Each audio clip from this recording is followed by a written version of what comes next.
Everyone, आप सभी का आज की इस वीडियो में बहुत बहुत स्वागत है। ये वीडियो आपके लिए काफ़ी इम्पोर्टेंट साबित होने वाली है, बल्कि ये वीडियो जो है चैलेंज वाली वीडियो है। अगर आप जो है ना साइंस पढ़ते हैं तो इस 20 सवालों में से 15 का जवाब देकर बताओ। अगर आप जो है ना क्लास 10 के छात्र हैं और 2024 में एग्ज़ाम देने वाले हैं, ठीक है, तो यहाँ पर मैं आपको है ना यहाँ पर 20 में से 15 सवाल कौन बच्चा करके दिखाता है, ये वीडियो आपके लिए समझिए काफ़ी इम्पोर्टेंट साबित होगा। ये वीडियो मिस मत कीजिए कि पूरा अंत तक देखिए। इससे मालूम चलता है कि आपकी पढ़ाई जो है ना कैसी चल रही है, और अपनी पढ़ाई यहाँ से आप है ना आजमा सकते हैं। यहाँ से आपको पता चल जाएगा कि आपकी तैयारी कैसी है, आप कितना सही कर सकते हैं, ठीक है। तो चलिए स्टार्ट करते हैं। उससे पहले यहाँ पर अगर आप मेरे इस YouTube चैनल पर नए हैं तो चैनल को सब्सक्राइब कर लीजिएगा और वीडियो को लाइक कर दीजिएगा और शेयर कर दीजिएगा दोस्तों के पास, ठीक है।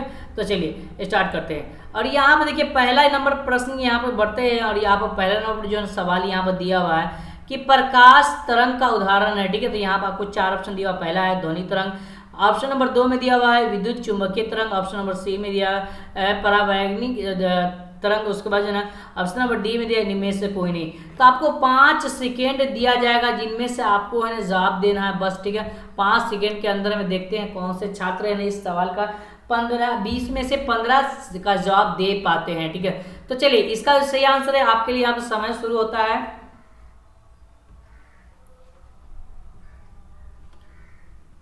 तो चलिए इसका जो सही होगा वो ऑप्शन नंबर क्या होगा, तो इसका जो सही होगा ऑप्शन नंबर यानी कि विद्युत चुंबकीय तरंग होगा। ये क्या होगा, option number B is the right answer.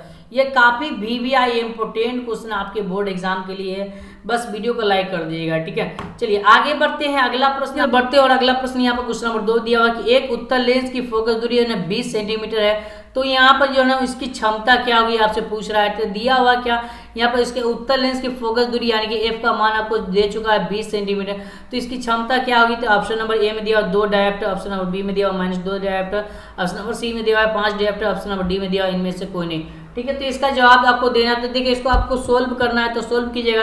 तो इसका सही आंसर ऑप्शन नंबर सी होगा यानी कि 5 डायोप्टर हो जाएगा, ठीक है। चलिए काफी शानदार। चलिए आगे बढ़ते हैं, अगला प्रश्न आपके पास है क्वेश्चन नंबर 3 की तरफ बढ़ते हैं। और क्वेश्चन नंबर 3 में है किलोवाट घंटा बराबर क्या होता है, आपसे ये पूछ रहा है सवाल।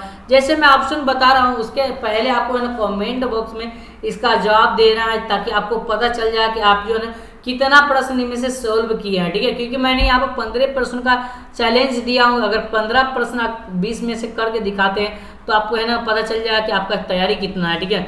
आप अच्छा नंबर ला सकते हैं। चलिए तो इसका सही आंसर क्या होता है, 1 यूनिट दिया ऑप्शन नंबर ए में, ऑप्शन नंबर बी में दिया 1000 यूनिट, ऑप्शन नंबर सी में दिया हुआ 10,000 यूनिट, ऑप्शन नंबर डी में दिया इनमें से कोई नहीं।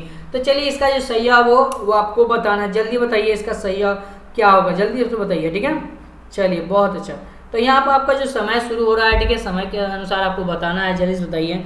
तो इसका सही है वो ऑप्शन नंबर क्या होगा जी, तो इसका सही है ऑप्शन नंबर यानी कि 1 यूनिट होगा, option number A is the right answer, ठीक है। चलिए आगे बढ़ते हैं, क्वेश्चन नंबर 4 की तरफ बढ़ते हैं। और कहता है यहाँ प्रश्न क्या आता है, धारा मापने में किसका उपयोग किया जाता है। तो आपको 4 ऑप्शन दिया है। ऑप्शन नंबर ए में दिया ammeter, option number B में दिया voltmeter, option number C में दिया है वोल्टा मीटर, उसका ऑप्शन नंबर डी में दिया मोनोमीटर, ठीक है। तो 4 ऑप्शन आपके पास दिया हुआ है, बस आपका समय यहाँ पर शुरू होता है और आपको यहाँ पर जवाब देना है, ठीक है। तो जल्दी बताइए इसका जवाब क्या होगा, जल्दी से बता दो, ठीक है। तो बाबू इसका जवाब वो ऑप्शन नंबर ए यानी कि ए मीटर हो जाएगा, ठीक है।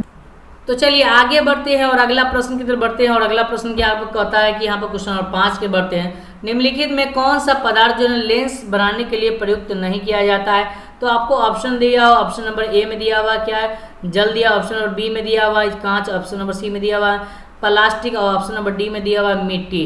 तो देखिए यहाँ पर बताया पदार्थ के लिए जो है ना प्रयुक्त नहीं है, कौन सा लेंस जो है ना पदार्थ के लिए प्रयुक्त नहीं है, ठीक है। तो ऑप्शन नंबर यानी कि डी हो जाएगा, यानी कि क्या हो जाएगा, तो यहाँ पर ऑप्शन नंबर जो है ना आपका हो जाएगा डी यानी कि मिट्टी हो जाएगा, ठीक है। चलिए आगे बढ़ते हैं, अगला प्रश्न आपके पास यहाँ पर देखिए क्वेश्चन नंबर 6 के नंबर 6 में प्रश्न कहता है कि एक HP का मतलब होता है क्या, यहाँ पर देख सकते हैं होम पावर होता है, क्या होता है होम पावर, ठीक है, ठीक है। यहाँ पर क्या हो सकते हैं होम पावर, ठीक है। उसको अशक्ति बोलते हैं, समझे, अश्रु शक्ति बोलते हैं, बराबर होता है, ठीक है। तो कितना होता है, ठीक है, अश्रु शक्ति बराबर, तो यहाँ पर दिया हुआ ऑप्शन नंबर ए में 736 वाट, ऑप्शन नंबर बी में 746, ऑप्शन नंबर सी में 767 इनमें से कोई नहीं, ठीक है।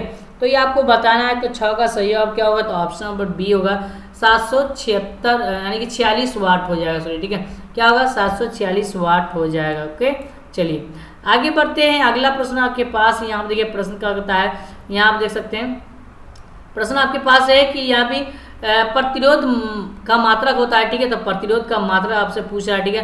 तो ये क्या होता है, तो ऑप्शन नंबर ए में आपको दिया हुआ है, यहाँ पर जूल दिया हुआ है। ऑप्शन नंबर बी में दिया हुआ है ओम दिया हुआ है। ऑप्शन नंबर सी में वोल्ट दिया हुआ है। ऑप्शन नंबर डी में यहाँ पर दिया हुआ, इनमें से कोई नहीं। तो ये इसका जवाब आपको देना है। तो जी यहाँ इसका जवाब होगा ऑप्शन नंबर क्या होगा, जल्दी बताओ।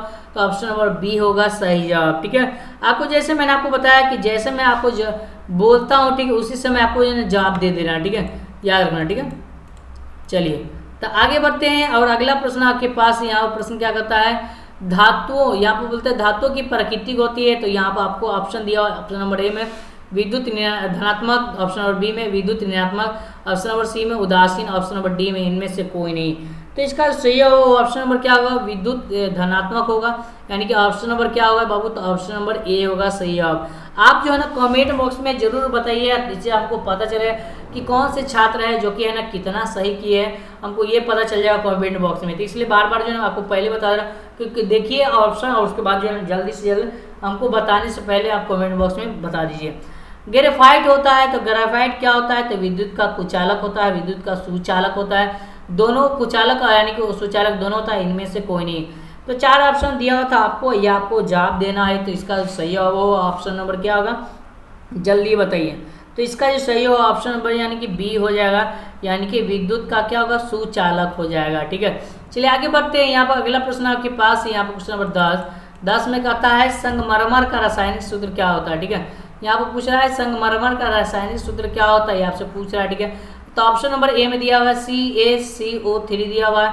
ऑप्शन नंबर बी में दिया MgCO3 दिया हुआ है। उसके बाद जो है ना ऑप्शन नंबर सी में दिया हुआ है, समझे, CaHO3 होल्टवाइज दिया हुआ है, Mg यहाँ दिया हुआ, 4 ऑप्शन दिया हुआ है। तो इसका सही होगा ऑप्शन नंबर क्या होगा, तो ऑप्शन नंबर ए होगा, यानी कि CaCO3 होता है संगमरमर का रासायनिक सूत्र। अगला प्रश्न आपके पास है बाबू, अगला प्रश्न क्या कहता है, निम्नलिखित में कौन विजातीय पदार्थ है, ठीक है। तो ये विजातीय है, चूना पत्थर है, खड़िया है, संगमरमर है, नमक है। तो 4 ऑप्शन आपके पास दिया होता है, इनमें से आपको जवाब देना है। तो जी हाँ, इसका जो सही होगा वो ऑप्शन नंबर क्या होगा, डी हो जाएगा, यानी कि क्या होगा, नमक हो जाएगा, ठीक है।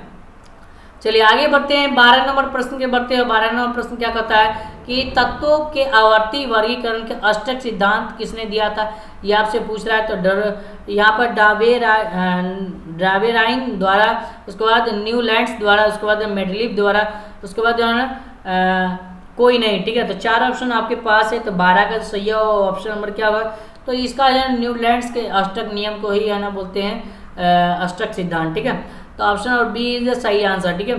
चलिए आगे बढ़ते हैं, क्वेश्चन नंबर 13 के बढ़ते हैं। 13वां प्रश्न दिया हुआ देखिए, क्लोरोफिल वर्णक का जो रंग होता है वो कैसा होता है, हरा होता है, पीला होता है, लाल होता है, सफ़ेद होता है। आपको 4 ऑप्शन दिया हुआ है, इनमें से आपको जवाब देना है। तो जल्दी बताइए इसका जवाब क्या होगा, जल्दी से बताइए कमेंट बॉक्स में बाबू।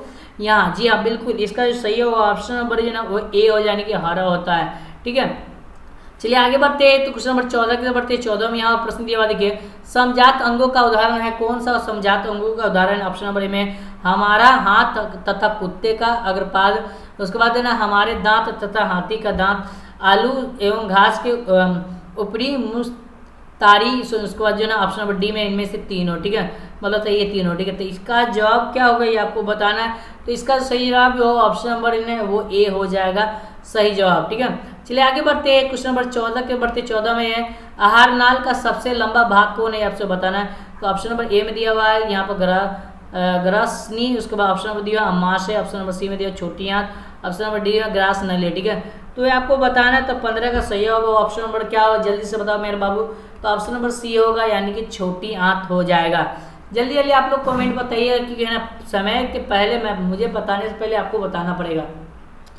एक लिंगीय पुष्प का उदाहरण कौन सा है, आपसे पूछ रहा है। तब पपीता ऑप्शन नंबर ए में, ऑप्शन नंबर बी में सरसों है, ऑप्शन नंबर सी में उड़हुल है, उसके बाद ऑप्शन नंबर डी में इनमें से कोई नहीं है। तो चलिए जल्दी से बताइए फटाफट, जल्दी आप लोग के समय यहाँ पर स्टार्ट हो चुका है और आपको बताना है, ठीक है, जल्दी से बताओ। तो जी हाँ, इसका सही होगा ऑप्शन नंबर क्या होगा, ए हो, यानी कि पपीता हो जाएगा, ठीक है। क्वेश्चन नंबर 17 के बढ़ते 17 में विद्युत धारा उत्पन्न करने की युक्ति को क्या कहते हैं, तो समझे तो जनित्र ऑप्शन नंबर ए में दिया हुआ, गैल्वेनोमीटर ऑप्शन नंबर बी में, ऑप्शन नंबर सी में दिया हुआ है एमीटर, उसको ऑप्शन नंबर डी में, यहाँ पर इनमें से कोई नहीं। ठीक है, तो देखिए विद्युत धारा उत्पन्न करने की युक्ति को हम क्या कहते हैं, जनित्र कहते हैं। क्या बोलते हैं, जनित्र। जनित्र को ही बोलते हैं जनरेटर बोलते हैं। ठीक है, क्या बोलते हैं, जनरेटर बोलते हैं, इसको बोलते हैं। ठीक है, जनित्र को। चलिए आगे बढ़ते हैं 18 नंबर प्रश्न पे बढ़ते हैं। 18वां प्रश्न है, ऊर्जा का ऐसा मात्रक क्या होता है, तो कैलोरी होता है, जूल होता है, ताप होता है, इनमें से कोई नहीं। ठीक है, तो जल्दी से बता दीजिए इसका सही जवाब क्या होगा। तो इसका सही होगा 18 को क्या होगा, वो ऑप्शन नंबर यहाँ पर बताना है, तो ऑप्शन नंबर बी होगा, यानी कि जूल कहलाएगा। ठीक है, चलिए आगे बढ़ते हैं 19 नंबर यानी कि सेकेंड लास्ट प्रश्न है, जल्दी से जल्दी आपके जवाब देना है। यहाँ पर 19 नंबर प्रश्न स्टार्ट हो चुका है। निम्नलिखित में किसका अर्थ जल होता है। ठीक है, तो यहाँ पर पेट्रो, टर्बो, नाइट्रो, उसको हाइड्रो। ठीक है, तो इसका जवाब आपको देना है, जल्दी से बताइए। तो आपको 4 ऑप्शन दिया, इनमें से आपको सही जवाब देना है, जल्दी से बताइए। अगर आप टॉप करना चाहते हैं, अच्छा मार्क्स लाना चाहते हैं, तो ये सब सवाल जो है काफ़ी VVI प्रश्न है, इसको नोट कर लीजिएगा, याद कर लीजिएगा पूरा। ठीक है, चलिए लास्ट प्रश्न आपके पास यहाँ पर देखिए। अगला प्रश्न, निर्वात में प्रकाश की चाल होती है। ठीक है, तो कितनी होती है, तो ऑप्शन नंबर ए में दिया है 3 × 10 के पावर 8 मीटर पर सेकेंड, 3 × 10 के पावर 8 सेंटीमीटर पर सेकेंड, 3 × 10 के पावर 8 किलोमीटर पर सेकेंड। नॉन ऑफ दी, मतलब इनमें से कोई नहीं। तो 4 ऑप्शन दिया हुआ आपके पास, और ये लास्ट प्रश्न है, जल्दी से बता दीजिए फटाफट, जल्दी से। ठीक है, तो इसका जो सही होगा ऑप्शन नंबर ए होगा, यानी कि यहाँ पर क्या होगा, यहाँ पर ऑप्शन नंबर क्या होगा, ए होगा ना जी। हाँ बिल्कुल, 3 × 10 के पावर 8 मीटर पर सेकेंड हो जाएगा ऑप्शन नंबर ए। ठीक है, तो इस तरह से मैंने 20 प्रश्न कर लिया। ठीक है, जिनमें से आपको कितना प्रश्न सही हुआ आप कमेंट बॉक्स में जरूर बताइएगा, समझिए। और दोस्तों यदि आपको वीडियो पसंद आए तो वीडियो को लाइक कर दीजिएगा, चैनल पर नए तो चैनल को सब्सक्राइब कर लीजिएगा। फिर मिलते हैं नेक्स्ट वीडियो तक, उसका बहुत बहुत धन्यवाद।